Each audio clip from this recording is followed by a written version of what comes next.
বিভিন্ন ক্রান্তিকালে জিয়া পরিবার এই দেশের পাশে দাঁড়িয়েছে। প্রথম এ দেশ যখন নেতৃত্ব হারা ছিল, জনগণ যখন দিশেহারা ছিল, স্বাধীনতা সংগ্রাম কিভাবে হবে, তখন মহান স্বাধীনতার ঘোষক শহীদ রাষ্ট্রপতি জিয়াউর রহমান ওই চট্টগ্রামের কালুরঘাট বেতার কেন্দ্র থেকে স্বাধীনতার ঘোষণা দিয়েছিলেন। আপনাদের মনে আছে? জিয়াউর রহমান ঘোষণা দিয়েছিলেন এবং দেশ স্বাধীন হয়েছে, সশস্ত্র সংগ্রাম শুরু হয়েছিল। এর পরবর্তীতে আপনারা জানেন বিএনপির চেয়ারপারসন দেশনেত্রী বেগম খালেদা জিয়া দাঁড়িয়েছিলেন যখন স্বৈরাচার এরশাদ ক্ষমতা দখল করে গণতন্ত্র পুনরুদ্ধারের জন্য।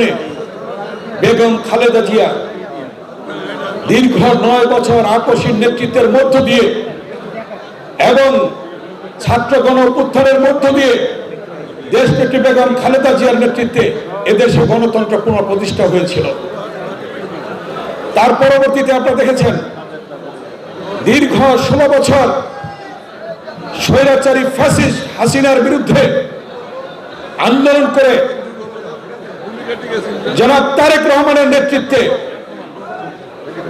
তিনি বলেছিলেন যে দেশ যাবে কোন পথে, ফয়সালা হবে রাজপথে। তার সেই সুদূর প্রসারী চিন্তার কথা রাজপথে ফয়সালা হয়েছে এবং দেশ নতুন ভাবে আবার জনগণ কথা বলার অধিকার পেয়েছে, ভোটের অধিকার পেয়েছে।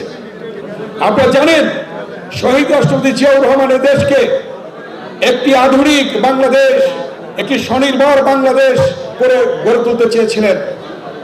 জিয়াউর রহমানের সময় চাল ওই বাংলাদেশ থেকে রপ্তানি হতো, আমদানি হতো না। আর সেই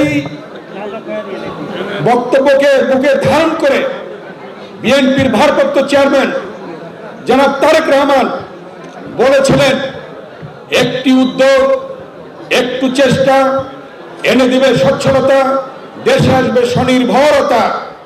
সেই জিয়াউর রহমানের স্বনির্ভর বাংলাদেশ, খালেদা জিয়ার স্বনির্ভর বাংলাদেশ এবং তারেক রহমানের স্বনির্ভর বাংলাদেশ ইনশাআল্লাহ আগামী নির্বাচনের পরে আবার এই বাংলাদেশে প্রতিষ্ঠিত হবে ইনশাআল্লাহ।